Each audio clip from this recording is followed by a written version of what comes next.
அதற்கு பிறகு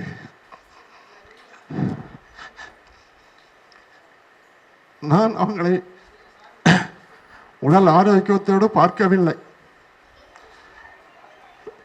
இந்த பள்ளிதான் அவர்களை எங்களையும் ஒன்றிணைத்து கடைசியாக இங்கே அந்த பெயர் சூட்டு விழாவை நடத்தி அனைவரும் ஒன்றாக அமர்ந்து உணவு கொண்டு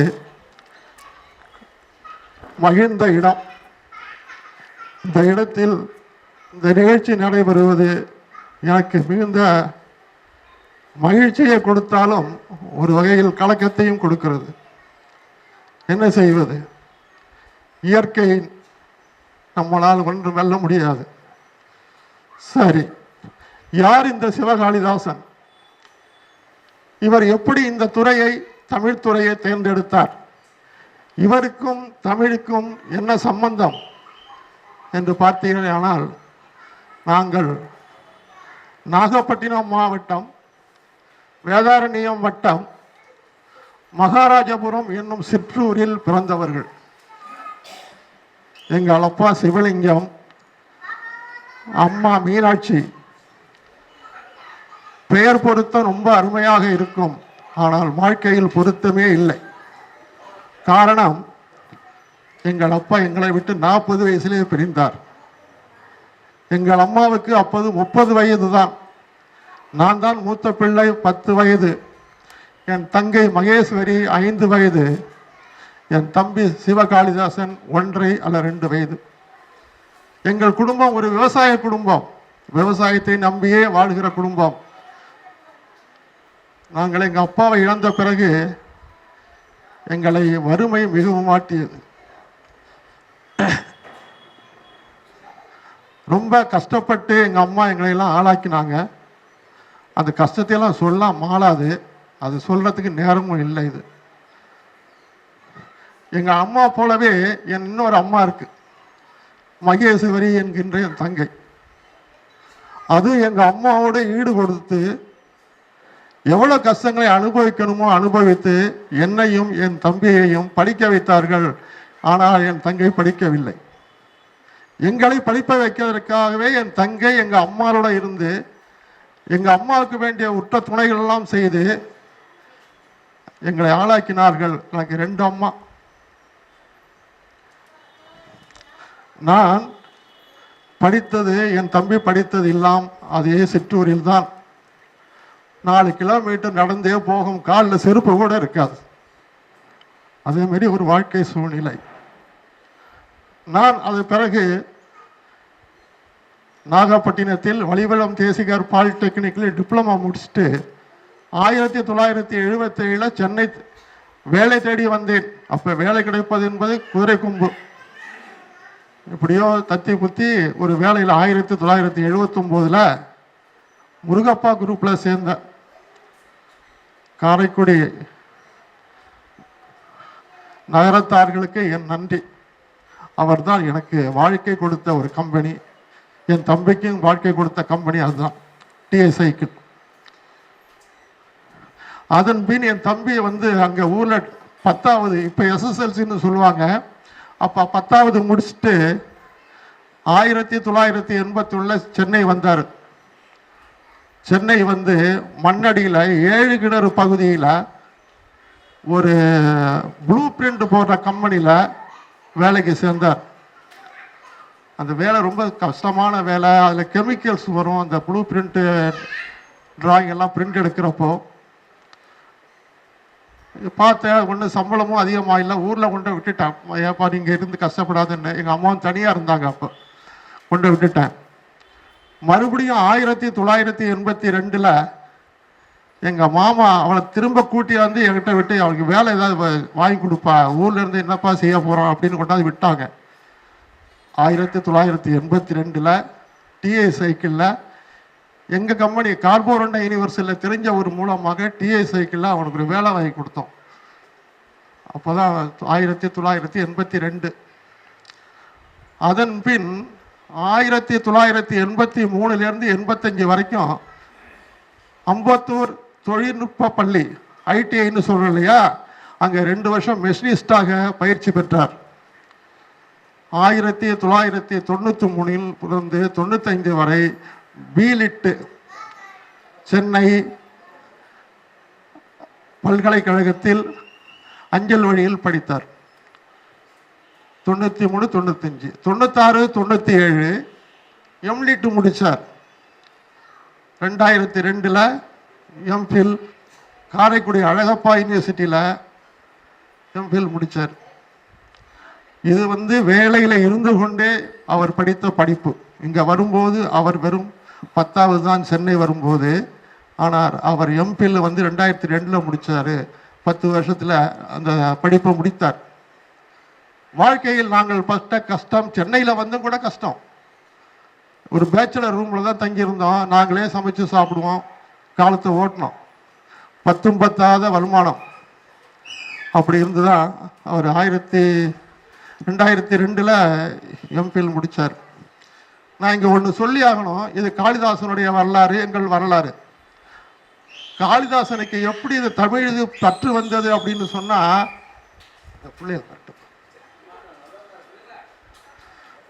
தமிழ் மீது பற்று வந்ததுன்னு சொன்னால் அதற்கு 3 நண்பர்கள் காரணம்.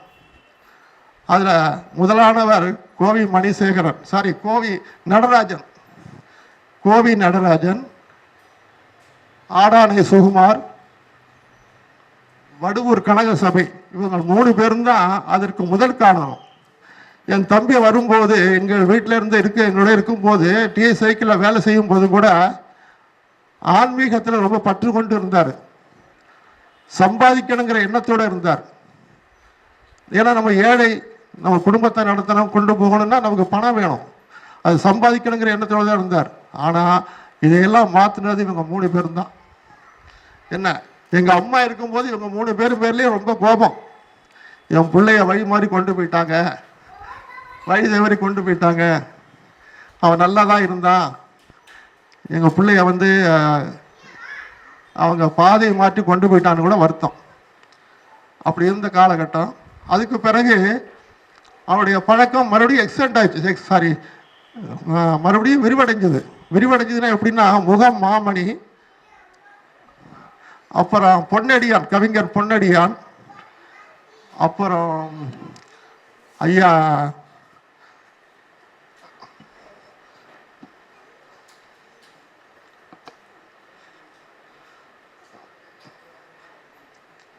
தியாகு, இவர்கள் அனைவரும் தான் அவனை உற்சாகப்படுத்தி அவரை தமிழ் வழிக்கே கொண்டு போயிட்டாங்க. அவருக்கு 1992 திருமணம் நடந்ததுன்னு நினைக்கிறேன். அப்போ தமிழ்ச்செல்வி என்ற பெண்மணியை கரம் பிடித்தார்.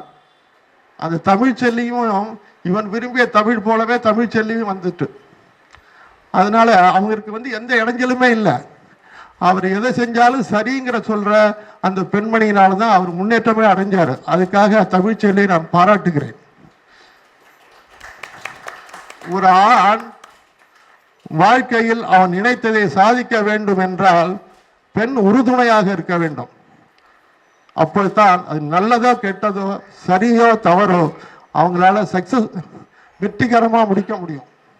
அதற்கு ஒரு எடுத்துக்காட்டு தான் தமிழ்ச்செல்வி. ரொம்ப அனுசரணையான மனைவி, அன்பான மனைவி, கணவனுக்கு இல்லை என்று சொல்லுகிற மனம் இல்லாதவர். அவரை போல ஒரு நல்ல மனைவி கிடைப்பதற்கு காளிதாஸ் உண்மையிலேயே கொடுத்து வைத்திருக்க வேண்டும். அது அவர் கிடைத்தது. அதுக்கு அடுத்தது தாய் தமிழ் பள்ளி. தாய் தமிழ் பள்ளிக்கும் காளிதாசுக்கும் என்ன சம்பந்தம்னு நீங்க கேட்கலாம். தாய் தமிழ் பள்ளி 2000 ஐயா தியாகு அவர்களுடன் சேர்ந்து ஓசூரிலிருந்து சென்னை அம்பத்தூர் வரை 430 கிலோமீட்டர் நடைபயணம் செய்து செங்கற்பயணம் என்ற பெயரிட்டு நிதி வசூலித்து 1 லட்சம் ரூபாய் பணம் திரட்டி இந்த ஸ்கூலிற்கு கொடுத்து இந்த ஸ்கூலுடைய வளர்ச்சிக்கு உதவினார் என்பது பெருமைக்குரிய விஷயம். இதான் அவருடைய முதல் பணி தாய் தமிழ் பள்ளிக்கு. அவர் 2012 முதல் 2004 முதல் 2012 வரை இந்த பள்ளியின் செயலாளராக இருந்தார். 2015 முதல் இன்று வரை தாளாளராக இருக்கிறார். இவருடைய இந்த தாளாளர் என்கிற இந்த பொறுப்பை எடுத்த பிறகுதான் பல முன்னேற்றங்கள் இந்த பள்ளி கண்டது. அது உங்கள் எல்லாருக்குமே தெரியும். அது நான் சொல்றதுக்கு ஒண்ணுமே இல்லை. உதாரணத்துக்கு அந்த பில்டிங் கட்டினது கூட ரொம்ப முயற்சி பண்ணி பல இடத்துல வசூல் பண்ணி நன்கொடையாளர்கிட்ட பெற்று அந்த பில்டிங் கட்டி முடிச்சார், கட்டிடத்தை கட்டி முடிச்சார். ஆக அவருடைய உழைப்பு குடும்பத்துக்கு இருந்ததோ இல்லையோ எனக்கு தெரியாது. ஆனால் தமிழுக்கும் தமிழ் வழி கல்விக்கும் நிச்சயமாக என்னால் சொல்ல முடியும். நான் பார்த்த வரையில் தன் உழைப்பை முழுதுமாக முழு அர்ப்பணிப்போடு எந்தவித எதிர்பார்ப்புமின்றி, நாங்கள்லாம் சொல்லுவோம் தமிழ் தமிழ்னே சுற்றிக்கிட்டு இருக்கப்பா, நீங்கள் என்ன குடும்பத்தையே பார்க்க மாட்டேங்கிறேன்னு நானும் சொல்லுவேன், எங்கள் அம்மாவும் சொல்லுவாங்க. அதெல்லாம் பொருட்படுத்தவே மாட்டார். இந்த நேரத்தில் 2001 டிஐ சைக்கிள்லேருந்து அவர் விடுபட்டு விட்டார். அப்போ ஆட்குறைப்பு பண்ணாங்க, பல பேரை வீட்டுக்கு அனுப்பிச்சாங்க. அதில் அவரும் வந்துட்டார்.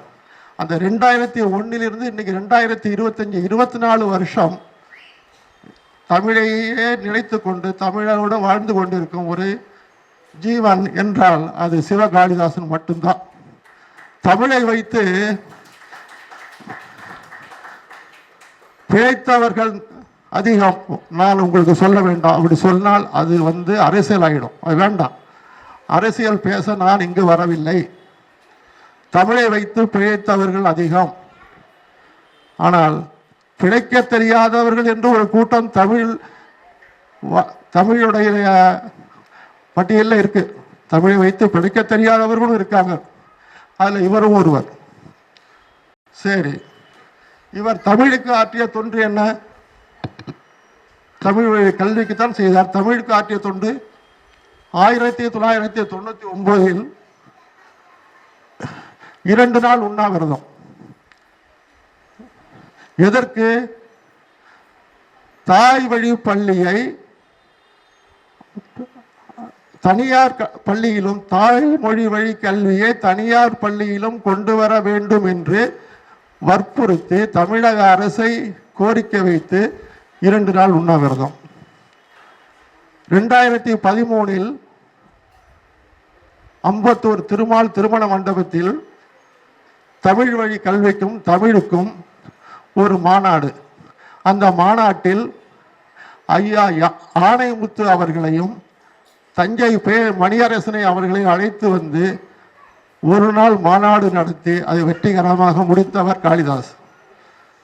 மூன்றாவதாக 2014 ஜனவரி 25 முதல் ஜனவரி 29, ஜனவரி 25ங்கிறது நம்ம மொழிப்போர் தியாகிகள் தினம்.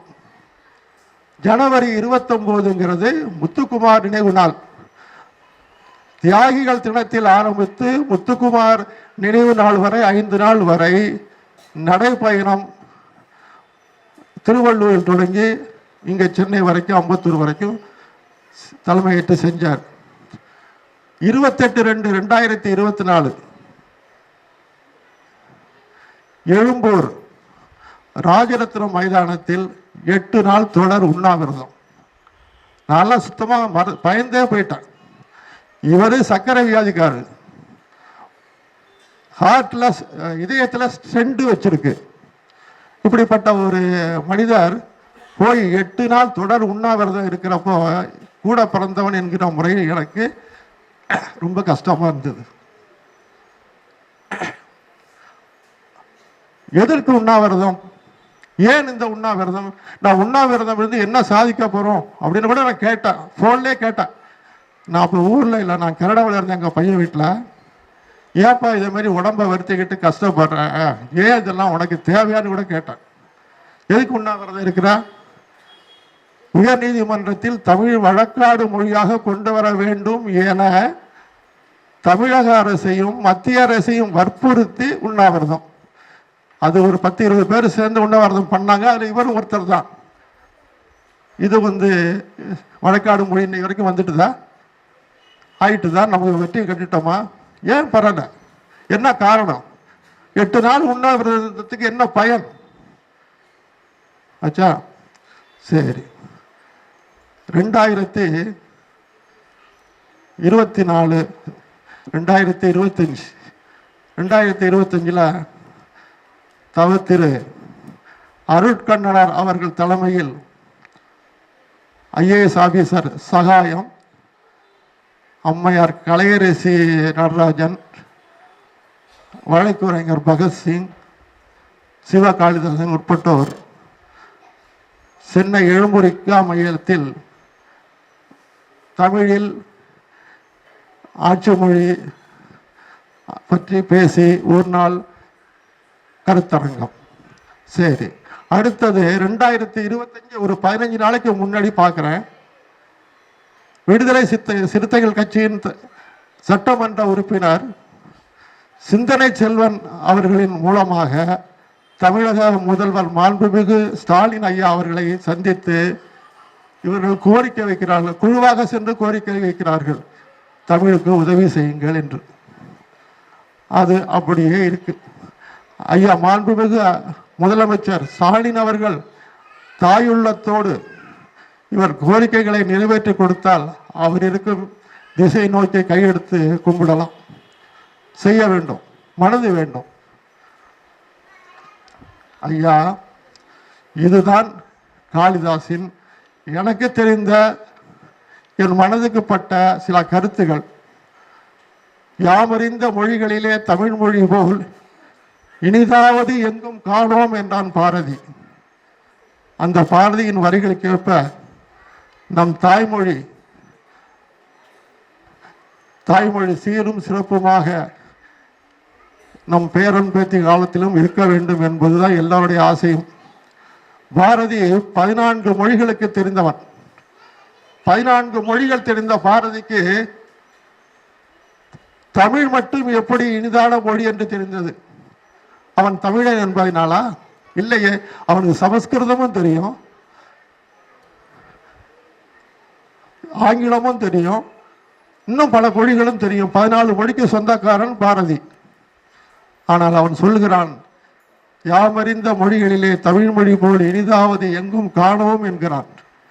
இன்னைக்கு தமிழையே காணோம். அவன் காணோம் என்று ஆச்சரியப்பட்டான். இன்று தமிழையே காக்க முடியாத சூழ்நிலை நம்ம இருக்கிறோம். ஆட்சி மொழி இல்லை, கல்வி மொழி இல்லை, பெயர் பலகையில் தமிழ் இல்லை. என்ன இருக்கிறது நம்மிடம்? ஆகையால் தமிழ் சான்றோர் பெருமக்களே, நீங்கள் அனைவரும் உங்கள் வீட்டில் பிறக்கும் குழந்தைகளுக்கு தமிழில் முதலில் பெயர் வையுங்கள். அதுதான் நீங்கள் செய்ய வேண்டிய முதல் கடமை. நம் பேரம்பேத்திகளுக்கோ நம்ம பிள்ளைகளுக்கோ முதலில் தமிழில் பெயர் வையுங்கள். தமிழை கற்றுக் கொடுங்கள், தமிழை பேச சொல்லுங்கள். இந்த 2 தலைமுறை தமிழ் தெரியாமலே பட்டப்படிப்பு முடித்து வேலைக்கும் போயிட்டாங்க. அவங்க பேச்சு மொழி தான் தமிழை ஒழிய அவங்களால் எழுத முடியாது, படிக்க முடியாது. அந்த சூழ்நிலை தான் தமிழ்நாட்டில் நிலவுகிறது. இது இப்படியே தொடர்ந்தால் தமிழ் இனம் அழிந்து போகும். தமிழ் அழிந்தால் தமிழ் இனம் அழிந்து போகும். தமிழ் இனம் அழிந்தால் தமிழ்நாடும் அழிந்து போகும். அதற்கு உதாரணம் நம் அண்டை நாடான இலங்கையை எடுத்துக்கொள்ளுங்கள். அங்கு நம் தொப்புள் உறவுகள் எப்படி விரட்டி அடிக்கப்பட்டார்கள் ஏன் என்று நாம் புரிந்து கொள்ள வேண்டும். இன்றைக்கு 1.5 கோடி இந்தியர்கள், வட இந்தியர்கள் நம் தமிழ்நாட்டிலே குடியேறி விட்டார்கள். நாம் தமிழை காக்கவில்லை என்றால் ரொம்ப கஷ்டப்படுவோம். அது நம்ம கஷ்டப்பட மாட்டோம், நம்ம பேரம்பேத்தி பிள்ளைகள்லாம் கஷ்டப்படுவாங்க. ஆகவே உங்கள் அனைவரையும் கைகூப்பி கேட்டுக்கொள்வது, தமிழுக்கு ஆதரவாக தமிழை படிக்க நீங்கள் எல்லாரும் உங்கள் பேரன் பேத்திகள் பிள்ளைகள் அவர்களை தமிழ் வழியில் படிக்க வையுங்கள். தமிழை சுவாசிப்போம், தமிழை வாசிப்போம். நன்றி, வணக்கம்.